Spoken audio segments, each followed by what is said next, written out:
রবিবার সকালে বৃষ্টির মধ্যে সুন্দরবন ভ্রমণে বেরিয়ে পড়েছিলেন একদল পর্যটক। জলযানে চেপে সুন্দরবনে ঘন ম্যানগ্রোভ অরণ্যে ঘুরতে গিয়ে তাদের সামনে ধরা দিল পূর্ণবয়স্ক একটি বাঘ।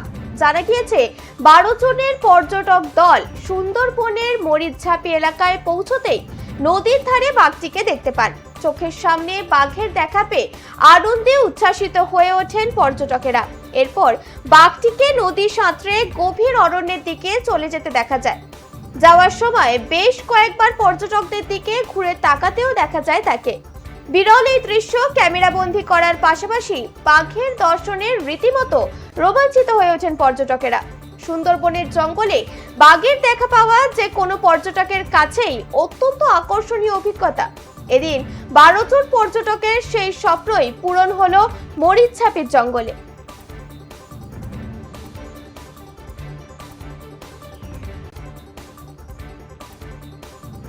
যেমনটা দেখতেই পাচ্ছেন, ইতিমধ্যে সুন্দরবন ভ্রমণে বেরিয়ে পড়েছিলেন একদল পর্যটক এবং জলযানে চেপে সুন্দরবন ঘুরে ম্যানগ্রোভ অরণ্যে ঘুরতে গিয়ে তাদের সামনে ধরা দিল পূর্ণবয়স্ক একটি বাঘ। জানা গিয়েছে 12 জনের পর্যটক দল সুন্দরবনের মরিচঝাপি এলাকায় পৌঁছতেই নদীর ধারে বাঘটিকে দেখতে পান।